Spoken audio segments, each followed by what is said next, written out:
Welcome in, Monday edition, Oxford Exxon podcast, presented by Twisted Tea. Chase Parham, Neal, McCready, Clark Ford Studio here with you today, putting the final touches on Ole Miss's 73-7 win over Mercer. We'll do that pretty quickly, and then move ahead to Tulane, a big winner over South Alabama on a Saturday night there in New Orleans, and heading into this Saturday, 2:30, the Rebels in the Green Wave, ESPN2, the channel for that one. So we'll hit that. We'll look around the SEC, look around college football, and more here on this Labor Day, on this Monday. Hopefully you took advantage of the different ribs, pulled pork specials there with the Oxford Exxon. Got a lot of different sales, a lot of different specials for catering for football game weekends. But whenever you need them, you get a couple slabs, you get the pound of pulled pork and a side. They got tons of combinations for whatever it is you're looking for there with the Oxford Exxon and Blue Sky here in Oxford. Also the beer cave. You probably had some alcoholic beverages in the Grove where you were tailgating, hanging out, watching football on Saturday. Check out the beer cave, the Oxford Exxon, 34 degrees of alcoholic goodness there inside that. And again, we're coming to you from the Clark Ford studio. We are Clark Ford's in Amory, Mississippi, 662-257-1900 is the number. Call it. Ask for Corey Clark. Tell Corey what Ford product you're looking for. He'll send you a quote within 15 minutes in business hours. It's right to the bottom line. There's no hassle. There's no haggle. You get your quote. The rest is completely up to you. You can shop that quote around. You can do what I've done, what I recommend that you do. Let's hop into a Clark Ford today, 662-257-1900. Guest will join on the Campbell Clinic hotline. The Campbell Clinic's in Oxford now, 2608 South Lamar Boulevard, Suite 102. Just across the street from the cottages at Hooper Hollow, the Campbell Clinic provides full-service orthopedic care. Everything from sports medicine to foot and ankle surgery to spine and total joint care to pediatric orthopedics, physical therapy, and more. To book an appointment, go to campbellclinicoxford.com or call 901-759-3111. Walk-ins always welcome at the Campbell Clinic, Monday through Friday, 7:30 a.m. to 4 p.m. Quick programming note, kind of on the fly. We've decided this. I can't get this sound to go away. We will not do any more live shows this week until we can get that fixed. We'll record. We'll put it on audio. We'll load in podcast form, but it's something in the board. I can't figure it out. I'll have to get somebody professionally to come in here and do it. So we'll tape the rest of the week probably and get those shows to you. Yeah, the podcast is obviously our ultimate concern here, so we'll do the best we can to the highest quality that we can for that. Around the network, post-game show on Saturday. Put that to you by Dead Soxy. Remember, going all the way through until a kickoff against Tulane. That's 2:30 on Saturday. 40% off. The Rebels won by more than that. It was capped at 40% off. Dead Soxy, deadsoxy.com. There for all your sock needs. Again, thanks to them for sponsoring our post-game show. That is in podcast form up on the site at rebelgrove.com and PW Digital on our YouTube page. So whether you want audio or video, that is up there from the post-game show. We talked to Jeffrey. Pete DeWeese gave us some time and talked to Neal as well. So a lot of stuff there from the post-game show. Also, this morning, if you're just kind of into college football and realignment, it's not necessarily Ole Miss related at all. But I talked to SMU, I guess Mega Booster would be the way to put it. Ray Washburn, one of the people that was architects of SMU moving to the ACC. Talked to him a pretty good bit about that move, what's in store for SMU, what went into it, and how quickly they pivoted from Pac-12 to ACC to try to save their program there. So you can find that on our network as well this morning, that up in podcast form as I talk with Ray. He was classmates with Eric Dickerson, Craig James, knew those back in the 80s, so we did some Pony Express stuff.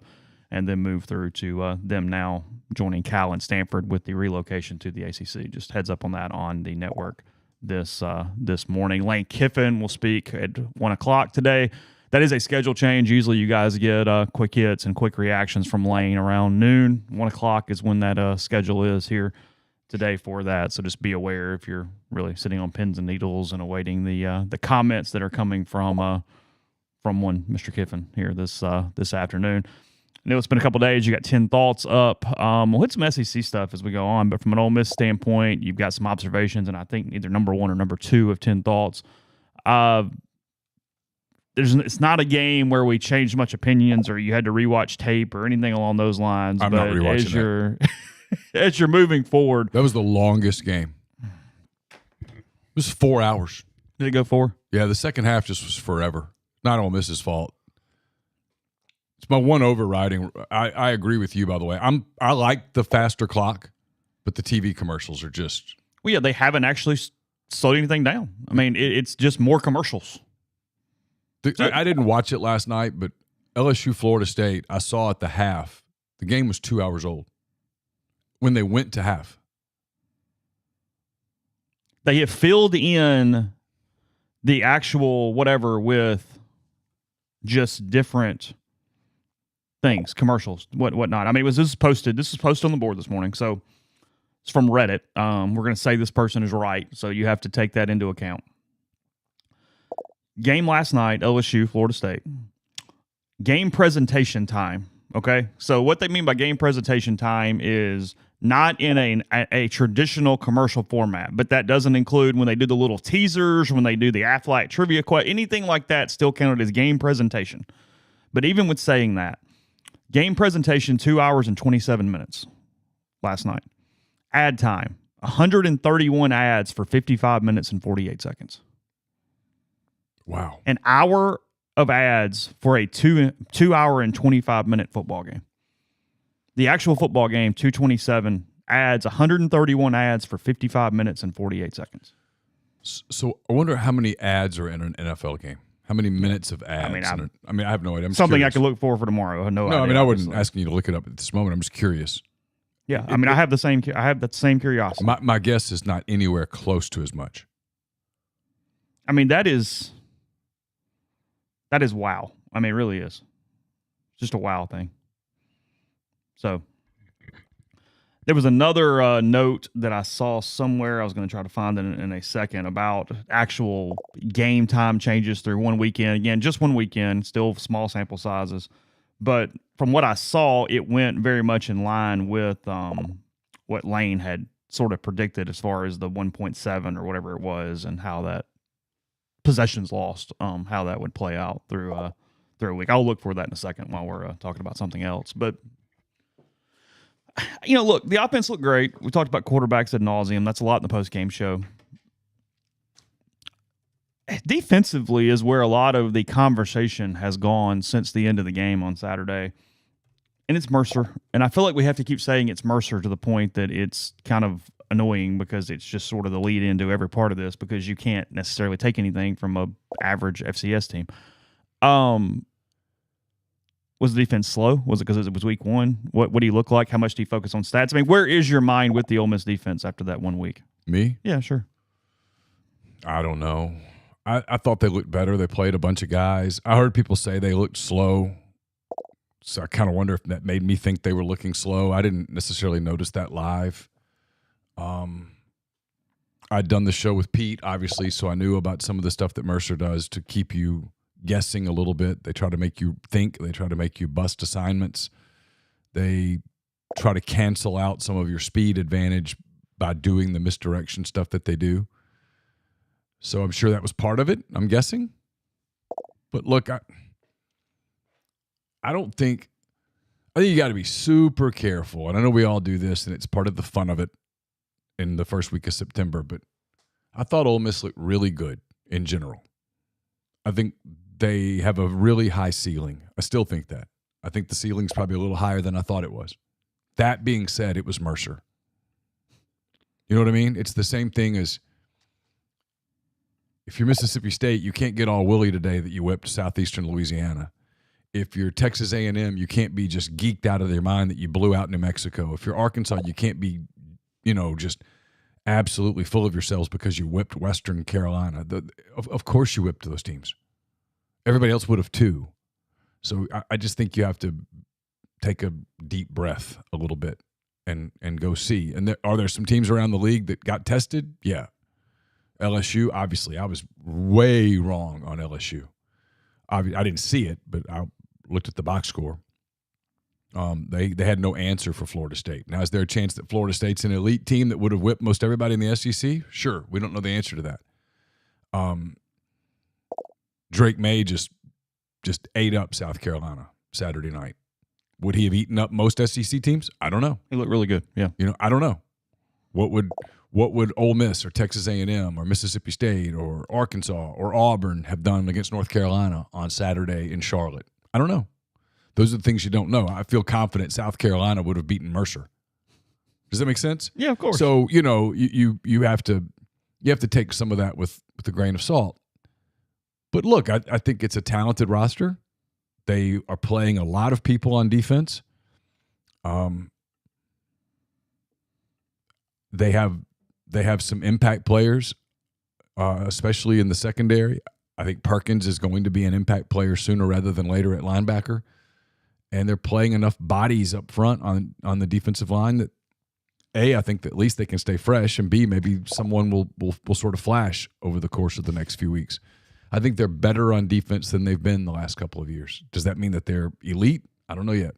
I don't know that they have that one edge guy that just disrupts the hell out of an opposing offense, but we're not going to know that against Mercer. We'll start to see a little bit on Saturday against Tulane because they're going up against a quarterback who can hurt you if you don't pressure him. Yeah, and I assume that he will be either shot up or healthy on Saturday night. He was really banged up late in that game against South Alabama. They brought him back in after he was limping and kind of took himself out for a second, but it was just a handoff and then Neal. And even on the kneel downs there late in the game, he couldn't go all the way down. He was still really favoring the inside of his left knee. Have not heard anything about that since then, but I would still would expect for the most part Michael Pratt to be healthy in that game on Saturday or not show effects of that. Yeah, look, if you're telling me to pick a concern out for Ole Miss right now, it's one game and it's Mercer, and it would be just as much of an overreaction as when we go, oh my God, everyone is going 15-0 and winning the national championship. It's linebacker play. Perkins is really good. He's very athletic. He's a freshman. He's gonna have some issues. They seem to, in my opinion, one game. They don't necessarily have that middle stabilizing force that's a Chance Campbell or a Troy Brown or someone that just sort of plays that position a little bit. It feels like they have probably more athleticism. They're more athletic there, but don't necessarily have like that person who does what those guys did from an alignment, getting everybody moved, the experienced dude, like that. I want to see what that looks like as they move forward because that's where you're moving a lot of pieces in and out. I kind of have some questions still. And I think that's just an unknown. We don't know what that looks like yet. But that would be my biggest And then, frankly, look, we talked about this, and it's not a criticism. It's a pressure. But it's something that absolutely matters. Unless someone pops and there's something come out of nowhere, Cedric Johnson's got to be better. It's one game. It's Mercer. But out of position a lot on Saturday. Did not play overly well on Saturday. He's always benefited from playing alongside Sam Williams or Tavius Robinson, who was underrated as a player at Ole Miss, frankly. Even among Ole Miss fans, I thought they underrated how impactful he was. And now he's the guy that people are keying on because I don't know that there is somebody on that other side that's an NFL player. Yeah. Sam's an NFL player. Tavius is an NFL player. I don't know that those other guys are surefire NFL guys. And so Cedric's going to get everybody's best look. Yeah. Maybe he makes somebody else better, whatever. I don't know. I'm just saying if that is where that sack production has to come from, then that needs to look differently than it looked on Saturday. Yeah. There's no doubt about that. Agreed. And I mean, they're going to play some pretty good offensive lines here pretty soon. And it's just so hard to judge.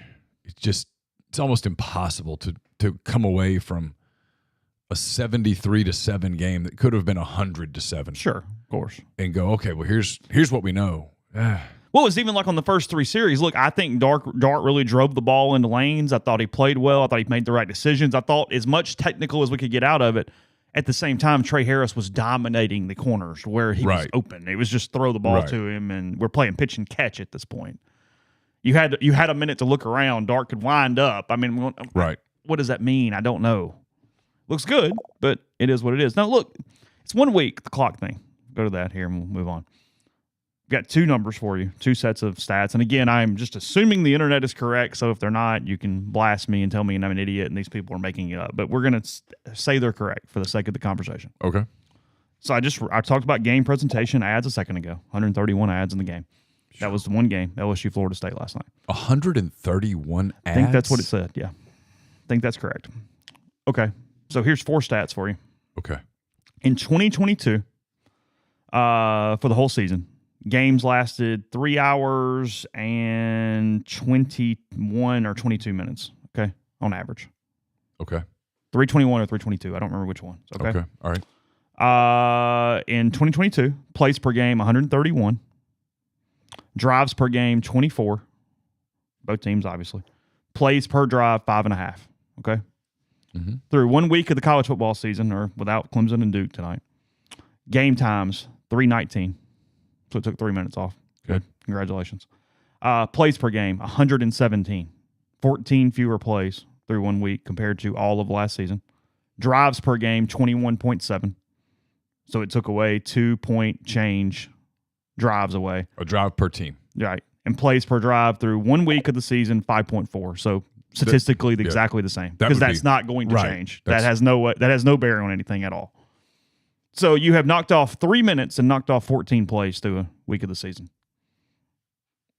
I rest my case that this makes no sense on why that is a better change for college football at all.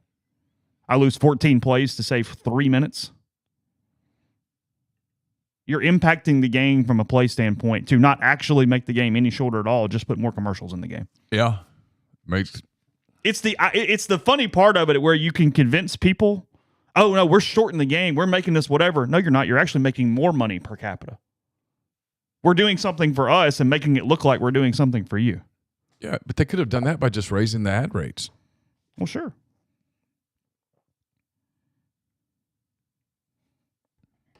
I don't know. The game I covered in person felt like in the second half it dragged. Like to the point where I looked up at one point, I was like, are we really, we're just now starting the fourth quarter?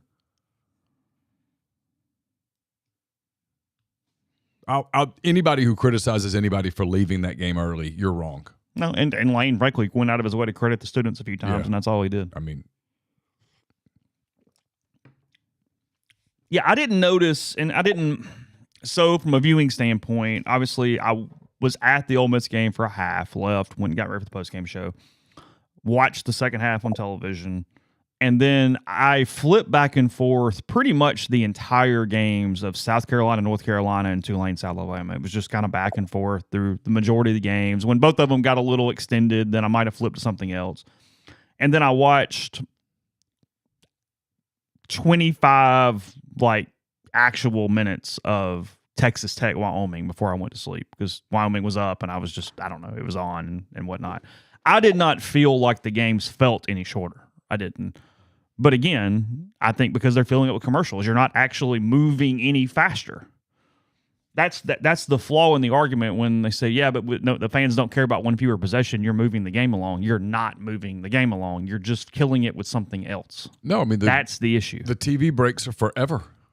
I mean, they're forever. Like you look up and you see them with the clock and it's like 3:30 or 3:40. Mm-hmm. Like, holy cow, really? Are we taking a 4-minute break? And the answer is yes. I mean, that's insanity. It's somewhat frustrating. I mean, we're not going to talk about this every week, but I mean, you've had 1 week. It's time to look at the numbers, and I mean, it's not changing. They're not. I'm for shortening the TV breaks, and I'm for the moving clock. I like the moving clock. I don't like the clock stopping on every first down. I'm in the minority, but I like the NFL style game better than I like the college style game. So I'm in the minority on that. I acknowledge it. I'm not against that. I just don't think the college offenses can run it with the same efficiency to make it look the same. Right. It's more of that side of it than anything else. And now look, it still stops 2 minutes for the half, 2 minutes at the end of the for both halves. So that there's that anyway. But all right, we'll spin ahead to week 2. We'll do that in a second. First, are you ready to elevate your college football game day experience? Check out Twisted Tea, your go-to game day beverage for college football fans. Twisted Tea is unlike any hard beverage you've had before. It's made the real brewed tea and packs a flavorful punch with 5% alcohol and no carbonation, delivering the perfect balance of taste and refreshment that goes down smooth for every game day occasion. No need to settle for the usual. Twisted Tea turns up any occasion, especially when you're cheering for your favorite team, whether you're tailgating, you're in the stadium parking lot, watching at a bar, hosting friends at home. Twisted Tea is there to elevate your game day experience. Perfectly complements your love for college football and your passion for creating unforgettable moments. So let's toast to the unforgettable game day experience. Twisted Tea, the drink that fuels fun and celebrates your love for college football. Keep it twisted. Do you hate losing games? Do you hate losing players? Do you hate paying for your insurance? If you said yes to those questions, Davey Ferris can help. He's partnered with the Grove Collective. He will be donating 20% of all commissions, 10% of all renewals on both personal and commercial insurance policies. Davey can service customers in all 50 states. He's dedicated to making sure Ole Miss athletics succeeds in this era of college sports. So contact Davey at 214-715-7247 or via email at dferris@hillcoinsurance.com. Are you retiring soon? How long should you wait to take Social Security? What accounts should you pull from first? Are you already retired? Should you consider Roth conversions? These are some of the questions that can only be answered with the personalized retirement income plan. Andrew Seago with Seago Wealth Management specializes in helping folks just like you come up with their retirement game plan. Whether you meet at his office in Collierville or prefer Zoom from anywhere, schedule a free discovery meeting, see what they can do for you. It's rebelsretire.com. We're brought to you by Comer Heating and Air, Southern Air Conditioning and Heating, different names, same great products and services. If you live in Oxford, Tupelo, or the surrounding area, call Comer, 662-801-1777. If you live in Hernando, Memphis, or the surrounding area, call Southern, 662-429-4429. A-Stock is a Nashville-based online retail company with the mission to provide customers the power to name their price. All items start at just $1. That's right, every item starts at just $1, no matter what the retail value may be. So shop now at astock.bid, that's ASTOCK.BID, or download their app. Name your price on thousands of items from big-name retailers. Again, that's astock.bid. The College Corner is in Oxford now. A lot of you probably stopped there on your way in or out of the stadium on Saturday. It's in the Oxford Commons right off Sisk Avenue, more than 4,000 square feet of the best Rebel gear. Plenty of parking available. Their staff will get you in and out and ready for the Grove in no time. collegecornerstore.com. There are also 2 locations in the Jackson area. Game Changer patches are the only 2-patch system available in the market. Stop hangovers before they start. The warm-up patch used before or while you drink. The overtime patch used after you've been drinking to help you recover while you sleep. The all-natural ingredients will keep you in the game, ready for your next play. Go to GameChangerPatch.com, promo code RebelGrove20 at checkout for 20% off your purchase. Speaking of promo codes, the score sale maxed out at 40% since Ole Miss won the game by 67 points. 40% off at deadsoxy.com. Just go there, hit the promo code RebelGrove between now and the start of the Tulane game, so 2:30 Central Daylight Time Saturday, and you get 40% off everything at deadsoxy.com. Speaking of Game Changer patches, they're also available at G&M Pharmacy. So if you're coming in for the weekend, you can pick up one there. And while you're at G&M, you should transfer your medications. Get away from the big box pharmacies. Let G&M take care of you. They're also there in Holly Springs with Tyson Drugs at 662-236-2222.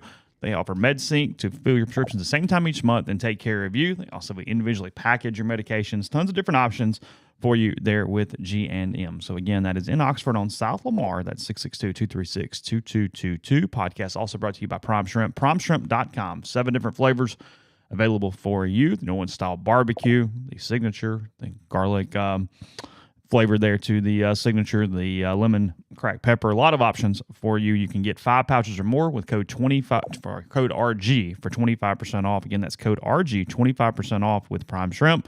They also have their 2-pound bags of individually frozen shrimp, a lot like what's at the grocery store. It's your higher quality shrimp from the New Orleans-based brand. So that's code RG with PrimeShrimp.com. Let's see, look ahead. We'll kind of look at lines for the week and then talk about any final thoughts from week 1 as we get to those teams. Again, Clemson and Duke finish up week 1 of the college football season tonight. Duke is getting 13 in Durham in that one. Clemson minus 11 to open and now minus 13 there in the season opener for both teams. Vanderbilt and Wake Forest on Saturday. This is showing a 10 a.m. start. That's not right, is it? Is that actually correct? It's 10 a.m. Central. I think it's an really? I think it's an 11 a.m. local right. start. There you go. So in Winston-Salem, Vanderbilt and Wake Forest, a lot of black and gold, a lot of smart kids. Vanderbilt getting 11.5. The 2-0 Commodores, 11.5 in this one. Maybe Stanford made Vanderbilt look a little better with what they did with Hawaii. Maybe Stanford just sucks. I don't know. but nonetheless, if Vanderbilt is getting to 6, they need to get to 3 on Saturday. Yeah, That's for dang sure. For sure. We'll see in this one. I don't know. I did not exactly watch Vanderbilt and Alabama A&M on Saturday, so I don't know what to make of it. I continue to sort of feel bad for A.J. Swan because I think he's a really good quarterback, and there's not much around him. That is my Vanderbilt take at this point. Yeah, I saw none of that game. They scored a lot of points. Maybe they cleaned some things up. Maybe Alabama A&M, this is more likely. Sucks. If I was in your McCready and Siskey thing, I think I would like this one. And maybe I've become too much of a believer after week 1. I like Notre Dame covering 6.5 at NC State on Saturday. Oh. North Carolina State was pretty sluggish with UConn on Thursday. I know UConn's better, but come on. I like the Golden Domers on the road right there in Raleigh against Dave Doran and his. I'll keep that in mind. I might as well take shots because Do you have a rough week? I mean, I have a rough week every week. I'm not good at it. I don't watch enough to be good at it. So I'm guessing. So when I get hot, it's just because I got lucky. Coin flips 50% of the time. You got a shot. So hey, some games are going to go your way if it's working out for that one. A very 1700s patriotic game in Charlottesville this week as James Madison is in Virginia to play Thomas Jefferson's alma mater. So we have a lot going on there. James Madison versus Thomas Jefferson. Yeah, pretty much. Let's see, Purdue, Virginia Tech. They both get canceled today. So Utah only giving 6.5 to Baylor on Saturday in Waco. You like the Utes, or is that a trap line? Didn't Baylor lose? Texas State popped them. Yeah, that's a weird line. Is Cam Rising back, or does it matter? We watched Joe Montana out here against Florida playing quarterback for the Utes. I was going to say, I thought the backup played a pretty good game for Utah. He did. How about this one? It's going down a lot. This one surprised you. Okay. Colorado at home, their home opener after the whole Deion TCU thing. Nebraska on Saturday. You know what this line is? I don't. 3. Colorado -3? Yeah. Oh, I don't hate Nebraska here. Yeah. It opened at 7 and is down to 3. Oh, that's interesting. Yeah. Everybody jumping on the Buffs, going to go win the all that stuff. No. Because I think TCU defensively sucks. Giving Colorado a ton of credit. He's done a hell of a job. Not criticizing, but saying we're putting a TCU as the national runner-up scope on this. And it's like, whoa, hold on. Yeah, no. Let's not do that. That was the one game other than Ole Miss Mercer that I watched a lot of. Look, Colorado's really talented in the skill spots. I mean, Travis Hunter's just an absolute monster. The freshman running back is really, really good. Shador Sanders is really good. Sure. Defensively, Colorado is it's touch and go. Now Nebraska can't score a lot, but they're a big physical team. I'll say this. If the goal was to make Colorado must-watch television, they've kind of gotten there early. I mean, that's an 11 a.m. game. Yeah, sure. I'm curious enough. I am too. To put it on one of the screens. And as said here, Nebraska played pretty well in Matt Rule's opener. Like they should have won the football game. I was going to say, you could argue that they should have won. Jeff Sims had 2 really dumb throws. Some stuff happened, but they played okay. They were not bad. No. Now, Minnesota's not a world beater, but still. No. But Fleck's been there for a minute. I thought it was a pretty good performance for Rule in his opener. Look, Matt Rule's going to win at Nebraska. I didn't say he's going to win national championships. He's going to win at Nebraska. They're going to be a respectable program. They're going to be a consistent bowl team. They're going to make the postseason. Not the playoff postseason, but the postseason. They're going to win. They're not going 4-8 consistently. No, if you want to set the over-under on Matt Rule's tenure on average wins per season at 7, I'll take the over. Agreed. And it's somewhere around there, but sure. Yes. Go over and set him under. He's going to win more than he loses. Texas A&M, New Mexico was no match for the Aggies on Saturday, and that one with them throwing the ball around, Bobby Petrino calling up the ball plays. A lot of stuff going on there in College Station. Neal's traded in all of his purple and gold. It's all maroon now. Back on the Aggie bandwagon as they get into week 2. Listening to people who watched the game, not A&M people. It had a different look to it. It was Petrino's offense. Sure. Now, that was 1 week, and they were having great success. No adversity yet. We'll see. But so far, okay. That's all the body of evidence that we have so far. Sure. But so far, it's Petrino's offense, and Weigman looked really good in it. And they have a really talented roster. They do. They are in Miami. They're at Coral Gables on Saturday, giving 3.5. Oh, laying them. Aggies minus 3.5 at the Hurricanes on Saturday. Lock. SEC, They beat them last year all effed up.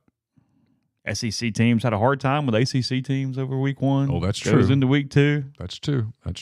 A&M minus 3.5. The over-under on this one, 48.5, by the way. Pretty low. Oh, that's kind of low. I kind of like the over. I just know nothing about Miami, but I'd probably lay the points. Yeah, sorry. But interesting line there. The Cy-Hawk Trophy is this weekend. Big game. In Ames. Iowa giving 4, which is basically like giving 18 when Iowa's involved. The Hawkeyes minus 4 against the Cyclones. The Brian Ferentz watch is -1 after week 1. He's -1. He only had 24 points in the opener against Utah State.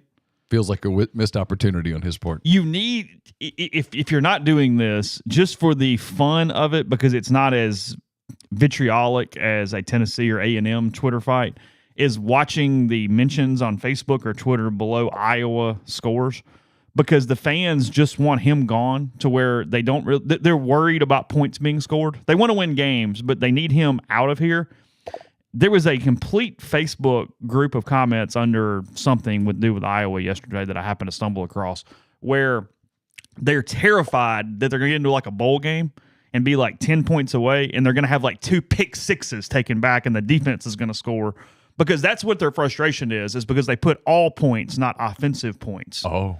And they said, we score as much on special teams and defense as we do offense. So you're giving your son a steroid here by saying if the defense plays well, that adds to the point total. It is not offensive points. It is total points for Iowa this season. The contract is available online. I have seen it. Oh. Yes. Yeah. Well, it's be a good game, though. I think they beat Iowa State. I don't think they're going to score a lot of points. This game last year was like 10-7 Iowa State. It was a really close game. Quick movement Ole Miss's way on the Ole Miss at Iowa. That's right, because last year it was in Ames. Oh, it is? Yeah. Oh, really? But for some reason I had Iowa. My line book says Iowa at Iowa State. I think it's at Iowa State. Okay, yeah. Yeah. Ole Miss at Tulane. This line jumped very quickly. It opened yesterday at Ole Miss minus 3.5. It is moved I wish up. someone would have told me. It is moved up to 6 now. 3.5 to 6 on this one. This is not going to be a close game. I don't think it's a close game. I thought Tulane looked a lot better than I thought they were going to. I'll be honest. I watched that game and kind of went, Yeah. Because I know what people are saying, but I'm just gonna, I kind of watched it and went, I don't know. Like I saw, look, I get it, and I'm not criticizing. I understand. But you're doing a lot of Tulane on the helmet. Oh, for sure. And it's like, I don't know. They look pretty good. I thought they looked good on Saturday. I know South Alabama made a ton of mistakes. I get it. But that's a talented, experienced South Alabama team. Yeah, I thought Tulane took it to them on Saturday. No, Tulane dominated the game. Not saying Ole Miss is losing. That's not my point. But I'm not saying I don't know that I would go just put my mortgage on 6 and go, oh, my God, this is a given. I don't know. I'm going to pick Ole Miss to cover, but I backed off of that a little bit after watching Saturday as far as it's just going to be because I tell you what I did. I had this probably a 17-point game, 20-point game. Now I think it's a 10 to 14-point game. It's kind of where my head's at on this. I gave Tulane an extra touchdown after watching them play South Alabama. Maybe even a little more. Gets back to what we started with. I don't know that as of today I really know what Ole Miss's defense is. I just don't know. Yeah. And it's a good point here. Rebel Munchkin says that Tulane did a really bad job up front. And if you couldn't block South Alabama, you're going to be in trouble on Saturday. There was a lot of opportunities to get it. Pratt, he got knocked around. But Ole Miss has to show that. I was going to say, are we really confident that Ole Miss is going to be able to get after the quarterback with their front? Yeah. We'll see. I don't know. I'm not yet. Not saying they can't. We haven't seen it. But I haven't seen it yet. Right. Yeah. Yeah, I just kind of watched it and went, I think they're going to score a little bit. Ole Miss is going to score. Yeah. 30,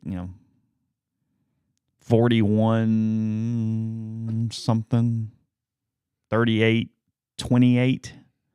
See, we're doing this Xavier Harris thing. Here's the thing. Xavier Harris looked good Saturday, but that was a minuscule offensive front in front of him.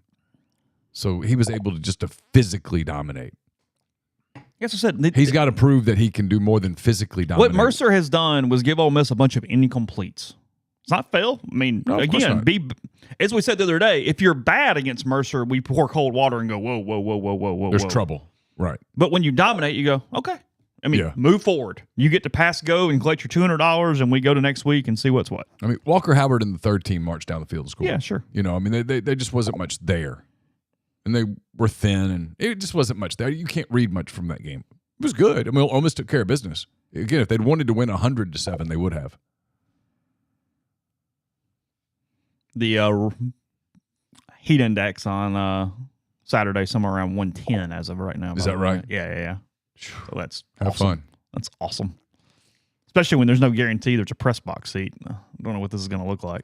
It did look like a small press box. No, I've been told there probably is not room for everyone. So I don't know what that means. Yeah. So I wonder how many road seats Ole Miss gets. I don't know. Because Brett Martell's going to get a seat. Of course. If Scott Kushner's covering for someone, he'll get a seat. Yeah. So there's several.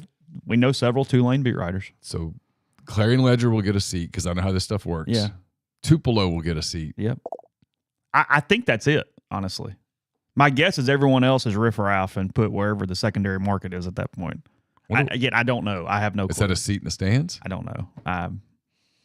I emailed the Tulane media relations guy last Monday and have not received a response yet. So I don't know what that entails either way. I have requested help from Ole Miss on this topic to see what the situation is. So I don't know. Yeah. But I'll lay 6 points, 6.5, whatever. I think we've got it locked in at 6 for our We thing. do. Yes. We do. I will lay 6 very comfortably. I think it's a 17-ish point game. I mean, it just makes a point. If this game is a huge problem, you have to take Ole Miss and go, hold on a minute, then let's reset all the expectations a little bit. That's closer to a 6-7 than an 8-9. Or Tulane's really damn good. Yeah, and I know this is the part that we all struggle to do, and I don't know why. I don't know why it's so hard to every once in a while give the other team credit. Yeah, I think Tulane is a good football team. It's possible that Willie Fritz has turned them into one of those elite group of 5 teams. It's a pain in the ass for people. He's a really good coach. With a really experienced quarterback. If you talk to people who have worked for Willie, and I have, you have, yeah. Jeff Conway, Will Hall, people rave about Willie Fritz. Very organized, very good evaluator of talent, runs a really good program. Kids kind of know what to expect. It's a consistency. He's an excellent motivator. He's really good. He's a guy that probably should have gotten other opportunities. Mm-hmm. I don't know why in our culture and our society we do this. I don't understand it. Maybe it's because we look at the helmet and go, that they're not supposed to be there, so by God, we're not going to let them be there. They won the Cotton Bowl last year. Well, frankly, it's what a lot of national media does to Ole Miss inside the SEC sure. pecking order. Sure. I know. Well, they scored all those points in the last 6 minutes. Okay, had they scored those points from the 22nd to the 28th minute, you wouldn't say that. The last, as a Cubs fan who watched the Cubs blow 2 games over the weekend, the 9th inning counts as much as the 4th. Literally the exact same amount. So they won the Cotton Bowl last year. They beat USC. I know USC was a little checked out, blah, blah, blah. USC was playing in a New Year's 6 Access Bowl for the first time in a minute. They weren't completely checked out. It's the Cotton Bowl. We've covered the Cotton Bowl. The Cotton Bowl does a really good job of making it feel like a big game. And Tulane won it. And now they just beat a really good South Alabama team that didn't play well. Like Kane Womack said after the game, they played losing football. But that's still an impressive win. And so, I mean, in a scenario where they play Ole Miss close, or win the game, you have to give them credit for what they've done as a program. Can somebody find this for me? What is Tulane's over-under on their season total? I'm just curious because I get it's 1 week. 10-2 is completely on the table for this team. Their schedule is not complicated at all. The Americans are so much worse after losing those Big 12 teams. Yeah. I mean, I'm looking at this. Ole Miss, Southern Miss. Interesting game against Will next week, but they'll be favored. Nichols, UAB, Memphis, North Texas, Rice, East Carolina, Tulsa, Florida Atlantic, and then they close with UTSA. Oh, yeah, they could go. There's a lot there. They could go on quite a run. Yeah, there's a lot. There's a lot of run possibility there for Tulane. No, look, I think Ole Miss is just going to outscore them. I think that's what it comes down to. Is you're just going to score more points. Yeah, I mean, and from an offensive standpoint of trying to keep Ole Miss in check, it will be a huge challenge there in that one. Yeah, I think Ole Miss gets into the 40s. Tulane probably gets high teens, low 20s. Is my guess. Yeah, they can't track meet it. No, but Pratt's a good player. He's a hell of a good college player. No matter what happens on Saturday, that doesn't negate the fact that he's had a hell of a career. Tough kid, a lot of fun. Clearly a leader. Clearly his teammates love him. The whole deal. Frankly, we should celebrate guys like that a little bit. Stayed at one place for a long time. That's true. We should celebrate. He didn't leave and do the whole portal thing. Yeah, we should celebrate that a little bit. So Texas State beat Baylor 42-31 on Saturday. And is that TJ Finley? That's where he is now? I think that is right. They're an 11-point dog at UTSA this weekend. They beat Baylor by double digits, and now they're a double-digit dog at UTSA. Well, UTSA is really good at They home. are. Yeah. No, I mean, Jeff Traylor's done a hell of a job there. Big time. But interesting line. Yeah, you knock off a Big 12 team, and suddenly it's, you're still 10-point at the guys over here. Big 12 had a rough day. They're also going to have to kind of get over that win, and let's – The Texas State coach, he had on a hat that I think it said "Take Back Texas," and I'm like, hold on a minute. What? In what? I mean, good job. You've done a good job, San Marcos. You got it all going, but got a question. Yeah, come on. Got a question. Marketing wise, where are we going here? What are we doing? I can't say the only time I've ever talked to someone from Texas State was we sat by them at a rivals conference one time. For some reason. Yeah. They were nice dudes. They were whatever. Nice. Yeah, they were great. They were it was nice. fine. Whatever. Yeah. They weren't overly full of themselves. No. That was my only. It was either y'all can sit by the Texas State guys or you can go sit by those dudes. It's like, well, we'll sit by the Texas State guys. It's fine. I'm sure they're cool. Yeah. It's all right. Can't be worse. It's all gone. All right. Continue lines in a second. First, the podcast brought to you by Northeast Spark, NESPARC. Service people across rural communities. 2 packages, the Ignite, the 100 Mbps, or the Blaze, the 1 gig that powers the Clark Ford studio. Your hometown team bringing you world-class broadband. That's nespark.com. 662-238-3159. Phone service, parental controls, network security, and more. So, again, that is the best internet in Lafayette County. 662-238-3159. We're brought to you by Pinnacle. Pinnacle, based in Jackson, Mississippi. They've got clients in more than 20 states. They've got advisors in multiple states. They provide detailed, specialized investment management, financial planning, retirement planning for individuals, and much, much more. Regardless of your level of wealth, they'll sit down with you, listen to your goals, study your expenses, put forth a comprehensive, detailed financial and retirement plan that's built just for you. It's mypinwealth.com, MYPINN wealth.com. We're brought to you by John Edwards, Regency Travel Incorporated in Memphis. Get in touch with John. Let him know what you're thinking about. Maybe you're thinking about a fall trip to the beach. Maybe you're already thinking about your Christmas vacation. Maybe you're already thinking about next summer. Regardless, give him some parameters, give him a budget. He'll give you options, and you don't have to live in or near Memphis to take advantage of his services. It's 901-494-3387 or jedwards@regencytravel.net. Oxford's newest Greek restaurant on the square is the perfect place to plan your company dinner, your festive party event, your Christmas party. OPA can accommodate up to 200 guests, fabulous food, great craft libations as well. Contact Jeannie for booking information, for catering information. It's 601-421-7147. We'll have picks up again on Thursday. They're brought to you by Service Specialist Staffing and Recruiting Agency. They've been connecting great job opportunities to candidates since 1967. If you're on the job hunt, whether you're seeking an entry-level position or you're a seasoned professional, they have opportunities across the board. If your company is looking to hire quality, hard-to-find talent that can help you too, keep in mind that payment of service is solely contingent on if you decide to hire a candidate that they send. You've got nothing to lose. So give Will, Sydney, or Kelsey a call at 662-832-5138 or check out their new and improved website, servicespecialistltd.com. Get the beautiful and healthy smile you deserve at Corinth Dental. Dr. Bubba McQueen, Dr. Jenny Beth Hendrick are devoted to restoring and enhancing the natural beauty of your smile using conservative, state-of-the-art procedures that will result in a beautiful, long-lasting smile. From routine checkups to advanced treatment, including implants and Invisalign, Corinth Dental is here to help you achieve your smile goals. Schedule your appointment today. Take the first step toward a better version of yourself. CorinthDental.com. Heavenly Sunshine announcing their holiday light packages. Christmas lights are beautiful. They can be a lot of work. Let them take care of the hassle and do the work for you with a full-service installation plan. They install, take down, and store the lights. Commercial-grade LEDs that are 100% customizable to your home or business. They take care of the lights while you take care of the gifts. You can book in September and receive a free 30-inch lighted deluxe wreath. So, again, that is in September for that wreath. MPW10 is the code to do so. They've been serving the Mid-South and Oxford for over 4 decades. Full-service commercial and residential property maintenance includes power washing, soft wash, roof cleaning, and much more. So that's heavenlysunshine.com, 662-342-1203 for that. Getting back into lines for the week, Arkansas...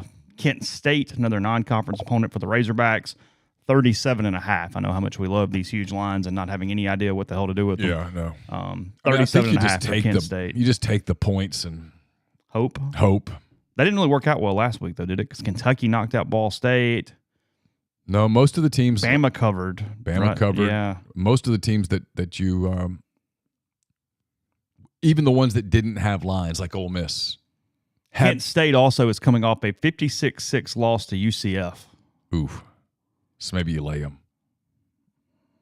I can't lay 37 on Arkansas, but they lost to UCF by 50. Yeah, I guess you lay them. They're 1 week. They're Kent State's national rankings team. 117, 103, 111, 124, 129, 129, 119, 125. Yeah, lay them. They're probably not exactly shutting down Rocket. Not exactly shutting down Rocket Sanders. I got a feeling if they want Rocket to have a day, Rocket will have a day. Yeah. Because Ole Miss basically decided Judkins was not having a day. We are not screwing this up and letting you sprain an ankle against the Mercer Bears. Well, and Mercer we're going to get you a touchdown. And Mercer was doing that thing where it's like, hey, he's not beating us. We're bringing the safeties up. We're going to have an extra hat here. Yeah. Now I let Trey Harris just run all over the field, but... Well, sometimes you have to choose your pick poison. Your poison. Yeah. I get it. But they had clearly decided you're not going to run for 400 yards on us. Yeah. Okay. Or we'll throw for 500. Or if you do, it's not going to be because we don't try to stop it. Yeah, sure. Yeah, I mean, when you're picking the game plan, you're the Mercer DC. It's like, hey, I got one. I'm going to do something. We'll do one thing here, and we'll see how it works. Stop everything is not on the card when you're at Mercer. So it's okay. Well, let's make them throw it. Let's maybe this, like Trey Harris said, he goes, well, wouldn't that be your plan? Mm-hmm. I mean, hey, they've got this quarterback thing. Maybe we can play into it. Maybe they throw a pick and somebody does something. Maybe it gets in their heads. But let's not let 4 beat us. Yeah.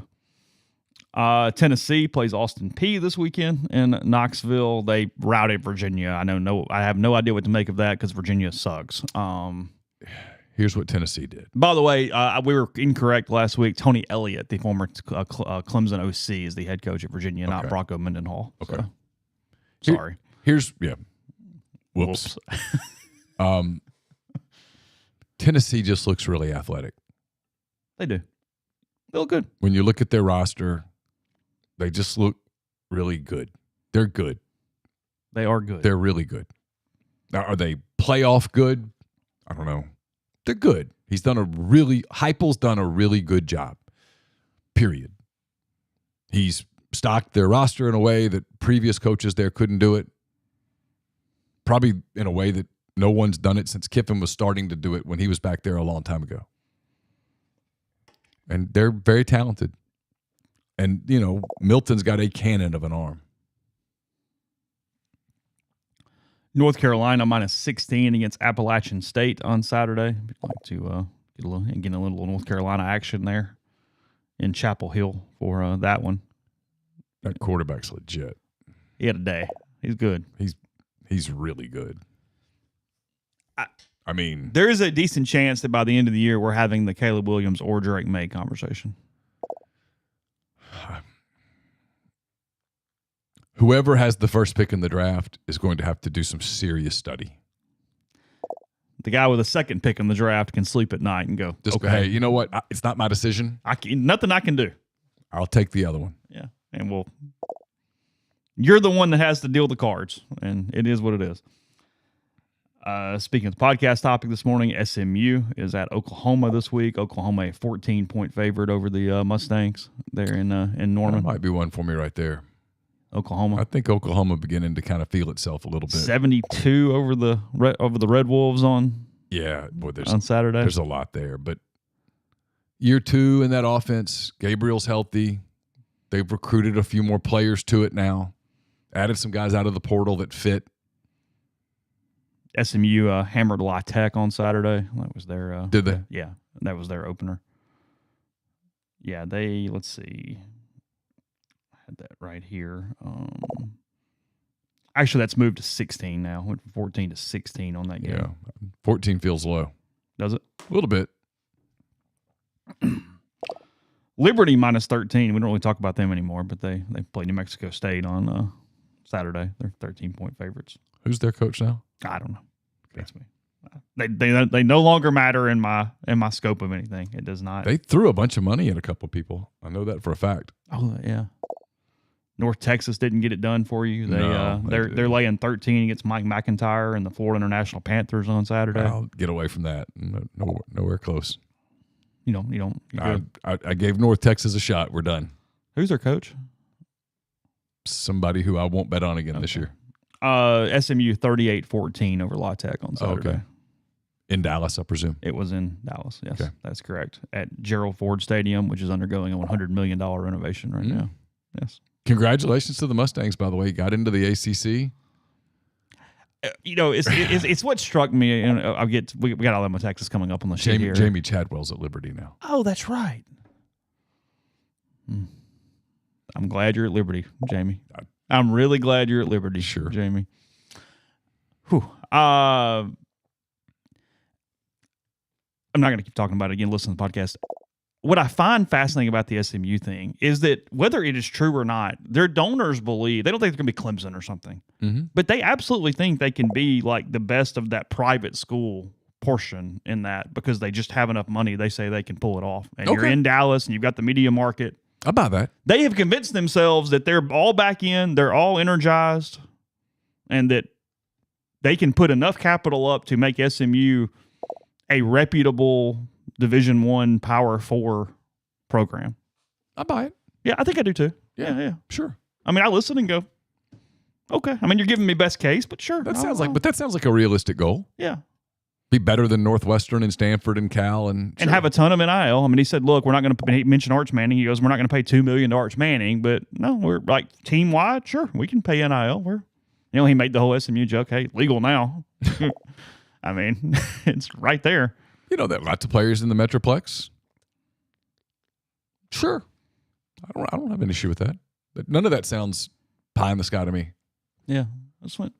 You're not winning the national They're championship. They're a fascinating program to me for some reason. Just like, can you take that step there and after this long? And I mean, no bowl game at all from 84 to 2009. Yeah. And then. It's a new era. It's a new era. I've heard you say it. I mean, what happened 5 years ago doesn't matter anymore. No. Texas opened as an 8.5-point underdog to the Crimson Tide, down to 7.5 now. 8.5 to 7.5. Alabama minus 7.5 in Tuscaloosa against the Longhorns. Okay, so Alabama played middle nobody state, and they handled it.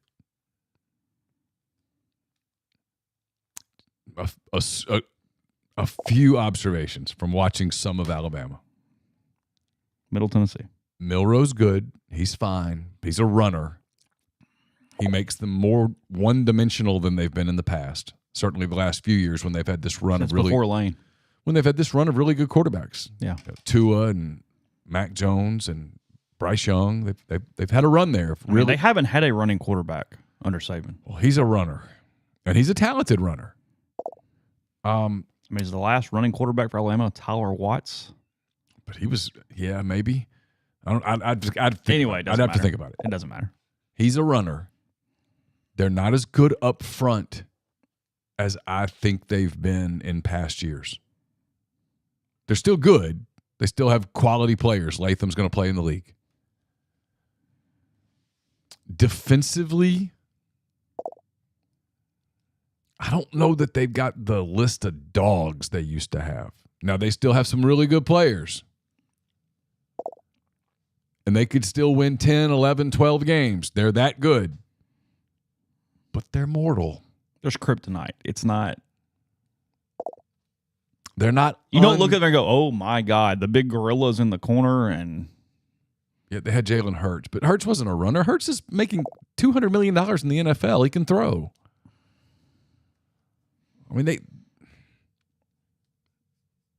it's interesting. The game in Tuscaloosa. 10.5 wins, over under. Look, it's still Alabama. It's still Nick Saban, and I'd probably bet over. Okay. But if you told me under, I'm not surprised. The game in Tuscaloosa in 2 weeks and 5 days is going to be fascinating. Because at least after 1 week, the West looks gettable. Oh, but it's gettable for a lot of teams. That's what I mean. I mean, if I'm Texas A&M right now. That's my point. Yeah. If I'm Texas A&M right now. I'm saying from that whole, well, it's Alabama or LSU. No. No. I mean, okay, here's the hot take. Yeah, sure. This isn't even overreaction Monday. This is if I'm Texas A&M, I'm going, I can win the West. If I'm Ole Miss, I'm saying I can win the West. Dude, if I'm Arkansas or Mississippi State today, I have more optimism than I did a week ago. Things have to go right for me, but I can be in contention in the West. It's possible that a two-loss team wins the West. Atlanta, yeah. Yeah. You laying them, though? I don't think so. Are you not? I don't think so. Because the public's going to jump on Bama here. Yeah. Stream's jumping on Bama. Yeah, I don't know. I haven't decided. Okay.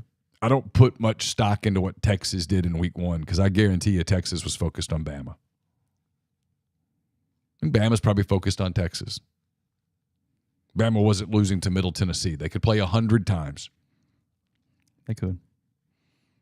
Oregon giving 7 in Lubbock this week. Oregon at Texas Tech, -7 there for the Ducks. I don't want to lay those. Ducks look pretty good. Texas Tech lost to Wyoming on Saturday night. Yeah. Ducks scored like 80 points. Did they? Who'd they play? I don't know. Nobody. I mean, So Bo Nix had a day.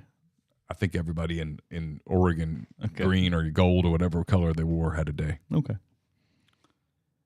Missouri faces those same Middle Tennessee Blue Raiders on Saturday. Missouri giving 21 to MTSU. Lay 'em. Okay. You think you might have Missouri underrated? A little, maybe. If they get quarterback play, they're going to be a good team. They're not great up front on either side, but they're not awful either. Ooh, Memphis and Arkansas State. Oh, boy, that's going to be a barn burner in Jonesboro this weekend. Yuck. Oh, God. God. Somebody has to go cover that. Finishing the topic, that is the reason the SMU donors went, you know what, we're not doing the Memphis thing, the Arkansas State thing. No. Whatever the hell this cost, it's worth it because we're not doing this. Sure. You know? If you want to be relevant, that this was the only path they had. Yeah. Makes all the sense in the world. Wesley made a point. He goes, everybody keeps telling us we're losing $35 million. No, we're not. We're losing $6 million. We got $6 million from the American. Yeah. We're not losing 35. We never had 35 to begin with. We're losing 6. Yeah. We'll find 6. Yeah. Totally get it. Yeah. Makes all the sense in the world. 6:30, Arizona, the Wildcats in Starkville on Saturday night. Arizona's not very good, but this line's down to 10. Opened at 18. It's down to 10. I'm taking State to cover because I will be so pissed off with myself if I take Arizona and some cute little thing here and the Bulldogs just run them out of the building. Oh, yeah. No, like, what am I doing? Agreed. If Arizona makes it the game, I'll be like, oh, well, okay, let's watch. But when State's up 41-10, I'm not going to go. The humidity will be an issue for Arizona too, right? In a football game. We're doing the whole dry heat, wet heat thing. I mean, it's real. I mean, I'm betting that if I go out and go for a 5-mile jog I know. in Tucson right now that I'm not dripping wet. No, you're not. If I go for a 5-mile jog in Starkville, I'm soaked. Yeah, no, you can walk in Vegas for hours and not sweat. Yeah. 38-3 over Northern Arizona was their opener for the Wildcats. Yeah, I mean, what do you... They beat the Lumberjacks or whatever Again, they are. It's just nothing. No way to read into any more than you can read into what State did against Southeastern Louisiana. I mean, there's no one player on Southeastern Louisiana that could start for State. Mm-mm. So you're laying the points. Yes. Okay. Wisconsin -4 against Washington State on Saturday. That's an interesting game. 6:30. Sure. Mountain West, Washington State. I'm really excited. Bless them. That's where they're headed. I feel sorry for them. I feel bad for Oregon State. I do too. Oregon State's the one I legitimately feel really bad for. Yeah, because they're legit. It's where you almost do the Big 12 thing like SMU did and go, well, just, can you let us in? See, this is where Can you just let us in? I get mad at myself last year because bowl games don't count. And I get it. But I watched those two teams in bowl games. I saw San Jose State play in a bowl game last year in Boise. They were not very good. I saw Oregon State play in a bowl game in Vegas, and they were really, really good. And Oregon State went to San Jose, and the line was like 14, and I should have just laid them, and I didn't. And Oregon State won by 30-something. It was dumb. UCLA, San Diego State, +13 for San Diego State. A lot of no lines. Grambling, LSU, Furman, South Carolina. What am I making of South Carolina? How much of that was North Carolina and how much of that was South Carolina? A lot of it was just North Carolina's good. Again, Drake May's really good. He made plays that Spencer Rattler couldn't make. The only thing about South Carolina and I didn't get glued into it because I was watching the Tulane game and I also had the Cubs game on, so I just saw parts of it. But South Carolina was having a hard time moving the ball down the field. Their offense was dinking a lot. Rattler on a stat line looks great, but yes, it did not feel like that in real time watching because he was 30 of 39 for 353. But it just didn't. A lot of 8-9 yard completions. No they touchdowns. Never really pushed the ball down the field. Yeah, they bogged down in the red zone bad. Yeah, that's what's funny. We're doing all this on Drake, from a straight old school stats wise. Spencer Rattler, 30 of 39, 353, 0-0. Drake May, 24 of 32, 269, 2-2. And yet, I know what I saw. I know who I would take. Well, QBR backs that up. On a 0 to 100 scale, QBR for Drake May on Saturday, 87. QBR for Spencer Rattler, 44. Yeah, well, there you go. Mm-hmm. Yeah, I know what my eyes told me. Yeah, South Carolina's leading rusher went 12 for 23 yards, and as a team against North Carolina, South Carolina rushed 31 times for -2 yards. Whew. Won't win that. If that's your offensive line, you are screwed in this league. I think so. You're screwed. Although the East. And Shane Beamer comes out and goes, those are our guys. That's all we got. That was his quote on Saturday night. Oof. Good luck. Yeah, I'm starting to buy on Missouri, maybe. Ooh. Just to win. Well, shouldn't we be buying on Kentucky? They've got Devin Leary. They're always a fairly physical team. Yeah, they're not bad. They're solid. So. Why No. is Kentucky not the team that finishes third in the East? Well, that's a good point. I probably would pick Kentucky. Because I think today I'd now. pick Kentucky to beat Missouri. I'd go Kentucky 3, Missouri 4. And then fill out the rest. Carolina. Probably Carolina 5, Florida 6, Vandy 7. I mean, Graham Mertz did throw for a lot of yards on Thursday. Okay. They play McNeese. They're going to get a win on Saturday against the Cowboys. Enjoy it. Is that about it? Let's see. Anything else? Tennessee. No, that's not right. Southern Miss, Florida State is on Saturday. Florida State -28 in Tallahassee against the Golden Eagles. Okay. If I'm Will, I just send my backups. Yeah. Save it. Because they have Tulane the next week. Save it for the game, Sunbelt games. Yeah. What? Okay, here's the question from last night. Travis obviously was really good. Mm-hmm. Keon Coleman was hell last night. Was he? Yeah, 3 touchdowns. Oh, okay. Yeah, he was worth every penny last night. Every single penny. Is LSU going to keep Harold Perkins playing middle linebacker? Because if so, They take him out of the football game. He's not even he doesn't do the one thing he does well, and Florida State just moved around him the entire game. Now Florida State's good; they could do those things in ways some teams can't. Yeah, well, but it looked bad. I heard Brian Kelly's quote, and it was along the lines of, that's where he's having to learn how to be a linebacker. That last year they just said see ball, get ball. Why don't you still see ball, get ball? Figure that it's. I know. That's where you want to look at the schedule and go, can we make sure you play LSU in week 3, not week 12? Because now's be the time you want to play them. Look, they got to go to state next week. Jaden Daniels looked a little disjointed last night. It just didn't – it was 17-17. I mean, it was close for a half, all that stuff. But then once it started turning, look, we hate this word. LSU laid down.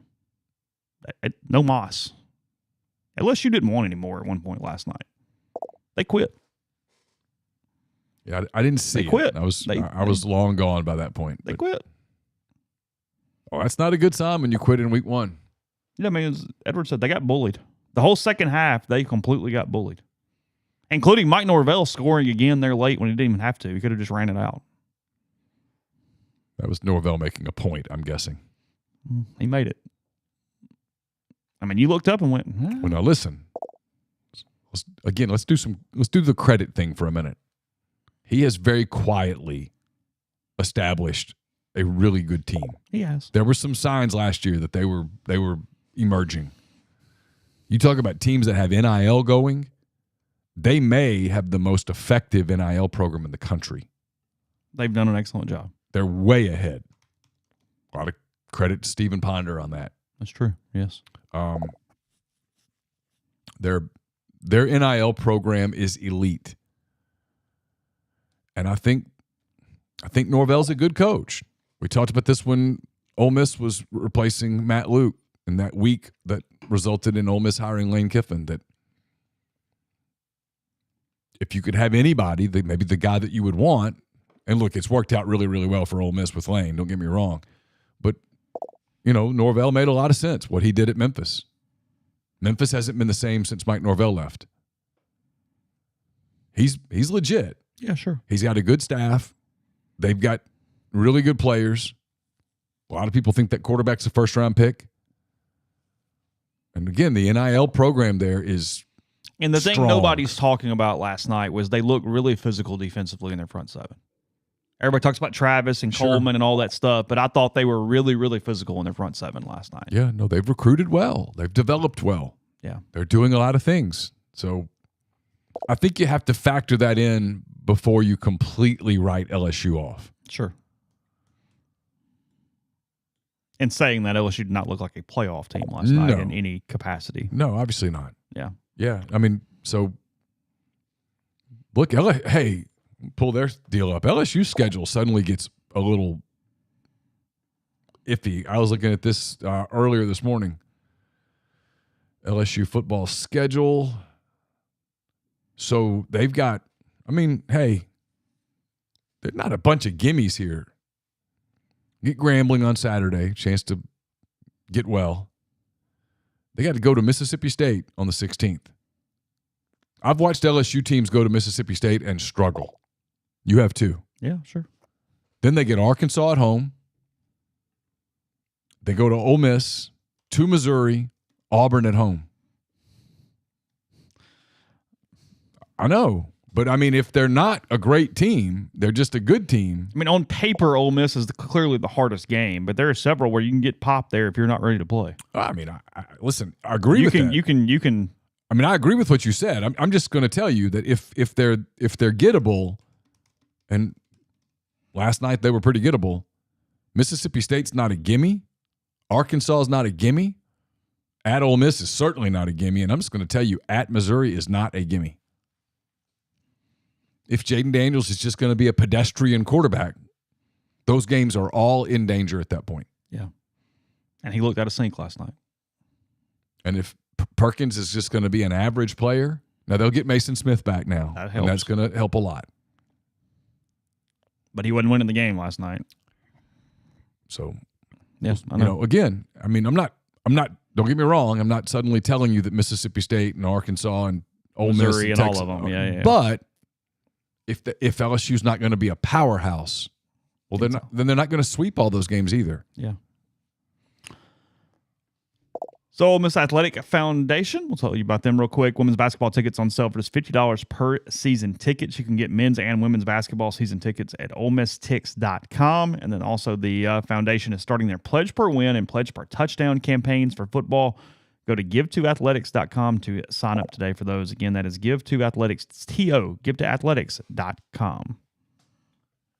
I'll have what he said, what he meant up to you later today. That's brought to you by MyPerfectFranchise.net. Are you a displaced corporate executive wanting to put your career in your own hands? Are you an experienced entrepreneur looking to diversify? Either way, Andy Ludicky can help.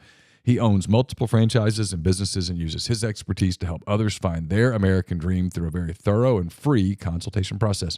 So call Andy, put your life and your career in your own hands. It's 100% free. You've got nothing to lose. Find your perfect franchise at MyPerfectFranchise.net.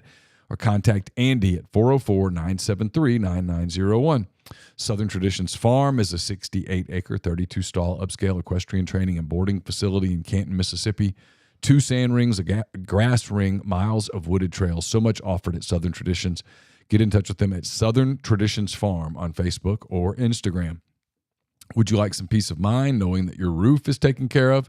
Whether you need an inspection, a new roof, or maintenance program, Riverland Roofing has you covered, home or business. As a GAF Master Elite contractor, they can offer warranties that last a lifetime.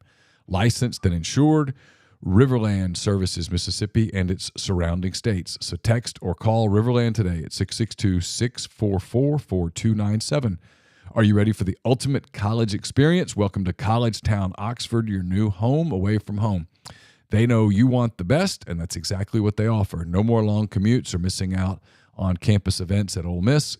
College Town, Oxford is next door to the university. It offers spacious 2, 3, 4, and 5-bedroom cottages, each with individual leases, because they believe in flexibility and simplicity. Their incredible amenities will make you feel like you're living in a resort. Whether it's a weekend binge-watching session or hosting the best game day parties, you'll do it in comfort and style, cheering on the Rebels with your friends. The community is designed to give you the perfect blend of comfort and convenience. So don't break up the game. Grab your friends. Pick out your favorite floor plan. Reserve it today at collegetownoxford.com. It's Collegetown, Oxford. This must be the place. You can also call them at 662-300-3733. Podcast is brought to you by Johnston Hill Creamery, johnstonhillcreamery.com. Ole Miss back at home in a couple weeks against Georgia Tech. That's a night game, plenty of time to tailgate in the Grove. Let them handle those tailgate packages for you. They feed 10, 20, or 40, depending on the size of your party. You can do you can order on the website and pick up at Chicory Market to specify the game you're ordering for. If you'd like to pick up on Friday or Saturday, they also are doing a limited amount of grazing tables for football season. So if you're interested in having them set one up, you can fill out the inquiry form under our services on the website. That's johnstonhillcreamery.com. Again, they have everything from charcuterie trays, assorted sandwich trays, fruit, the cheesecake dip, which is a hit, the desserts, crudité, and much more. Great pepper jellies. johnstonhillcreamery.com. Again, that is 662-419-9201. Auburn is at Berkeley on Saturday. That is a 9:30 Central start on Saturday for that one. And it is, let's see, what's the line? The line is 7 points now. It opened at 5.5. It's now at 7 in favor of the Tigers at the Bears. If Ole Miss wins on Saturday, there will be, I'm guessing, a lot of drunk Cal fans in New Orleans watching on the big screens in the bars. Around 6 o'clock, you head out, dinner and bar, and a couple hours later, you go, you know what? Go Bears. Suddenly, everybody likes Justin Wilcox. He is still there. Yeah, been there for a minute. Hugh finally gets his trip to Berkeley. He does. It's good. Stanford, USC, 9:30 on Saturday night. 29 the line. I'll lay that. I'd probably lay them. Stanford sucks. Yeah. They're bad. And if you need more football, midnight. Albany, New York is at Hawaii. Oof. Couldn't pay you to stay up till 3 a.m. for Hawaii and Albany, New York. No. I can't. No. I doubt if I'm up for Auburn Cal at the end. You can do an SEC Pac-12 doubleheader if you're in New Orleans. Ole Miss is going to finish up, and then you 6:30 you get Arizona, Mississippi State, and then 9:30 you get Cal and Auburn. So you You get the back-to-backs. You got big dinner reservations yet, or? Saturday, no. I mean, you know how this works. Yeah, you 'cause get you just out. don't know. It's whatever. I mean, Friday will have time for some stuff, but no, Saturdays, not 2:30 set up for game, that. probably not over till 6. Now the Yeah. good news is on the road, Ole Miss is It's in and out out of there. Yeah. I Ole Miss mean- will be back at home by like 9. Yeah, they will be out of that stadium 30 minutes after it ends. Yeah, on the plane and headed back. Well, on the bus, headed to the plane, getting Right, out, yeah, rolling. yeah. I mean, it is a machine that is solely focused on getting out. They are faster now. than they've ever been. Yeah. I mean, it is quick getting out of there. To the point where sometimes, as a way inside baseball here, journalistically, you start thinking, is it even worth going? Because you're not getting much. Because you just It's don't so get much at all. fast. It's so quick. Yeah, I know. I've definitely thought about that. Let's see real quick. 'Cause we kind of close this thing up. Week 2 is fun. I mean, there are a lot of good games. I mean, I am pretty interested in this week of college football. It's much better than last week. Last week was rough. It's a good week. The one that everybody's already highlighting is that week that Ole Miss plays Alabama. That is a day. I mean, really? Yeah. There is neat stuff all the way through the league that day. I'm pulling it up. What's that, week 4? I guess it's 4. I think that's right. Yeah. I'm going to the schedule here. So is Team USA Schedule. out of this basketball thing, or can they lose again? Like, what's I don't going know. on? I They got know- beat by Lithuania. Is that right? Yeah, I know there's a big game Wednesday, Canada and Luca's team.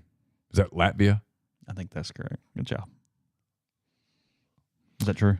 Yeah, so week 4 in the SEC, UAB at Georgia, Ole Miss at Alabama, Arkansas at LSU, UTSA at Tennessee, Auburn at Texas A&M, Memphis at Missouri, Mississippi State at South Carolina, Kentucky at Vanderbilt, Charlotte at Florida. It's a good day. Pretty good day. It's a really interesting day. Ole Miss and Alabama will be what time? I mean, I guess they'll wait and see what Alabama does with Texas. If they win, it's 2:30, right? I think it's 2:30. I mean, the only other ones that you'd think about for 2:30 right there, I mean, you could not LSU's already lost a game. The shine's off. Auburn at A&M. Who does Auburn play the rest of the week? This week, Auburn's got Cal. I don't know next week. Maybe that one, but I think But you get Nick and Lane and the whole deal. And No, I think it's Ole Miss, Alabama, unless one of them loses Saturday. Now, if Texas beats Alabama, they might go, you know what? Let's go to College Station. Let's see if there's some magic happening here. Arkansas, LSU, and Baton Rouge feels like a night game, ESPN. It does. Mississippi State, South Carolina feels like the early game. Kentucky, Vanderbilt feels like the 3 o'clock game that you bury the hidden game on SEC Network. UAB, Georgia feels like the ESPNU game. UTSA, Tennessee's got that ESPN2 vibe to it. I doubt if they care about Memphis and Missouri. You could put that at 11 a.m. on one of the things. And they obviously care. Charlotte and ESPN, Charlotte and Florida is already SEC Network Plus. No, I'm guessing 2:30 for Ole Miss, Alabama. I see here it's cart before horse, obviously, but they're talking in the stream about what Ole Miss would have to do to host game day for LSU. Said obviously be undefeated because the biggest challenge to that is that SC is at Colorado that day. Oh, yeah. Well, you'd have to be undefeated, and then you need LSU to get hot. Yeah, they can't have. I mean, They can't stumble against State or Arkansas. and frankly, them losing might already be enough to kill it. Yeah. The game down the road that's got the big feel to it in Oxford is A&M here. Mm-hmm. If you can get there. If everybody can get there. get there. Yeah, no, I agree with that. So, talk a bit of NFL on the show tomorrow. We'll look at the week 1 games in the NFL season. If Colorado has a pulse, they're going to go there for SC. Yeah, I mean, And I don't blame them. No, it is what it is. They haven't been to Colorado in ever. I don't. I mean, probably before, but yeah, it's been a minute. And you get the Deion show, and you get Travis Hunter and the whole deal. And you get Caleb Williams, and you can build the Heisman thing up, and you can, I mean, come on. I get it. A lot of low hanging fruit on that vine. I mean, if you're in the meeting room on that one, you're like, yeah, I mean, I can fill 3 hours. guys, we've been to Oxford a couple of times here recently. We'll still send, we'll talk about it. Yeah, We'll do other things. Yeah, we'll do some things, but this makes some sense. Yeah. Your opener on NFL, by the way, on Thursday night, Kansas City hosting Detroit is the Week 1 game. Again, we'll go through a bunch of Week 1 games, talk some NFL here tomorrow for that one. Your night games, though, just for the purposes, Buffalo at the Jets is Monday night, and Dallas at Giants is Sunday night. Oh. Kind of go ahead and getting started on your primetime NFL for Week 1. Dallas and the Giants. I'm sign me up. Yep, that is the setup for that. So anyway, all right, back tomorrow. Take care. RebelGrove.com. In the meantime, get a bit of content there, and we'll talk to you then.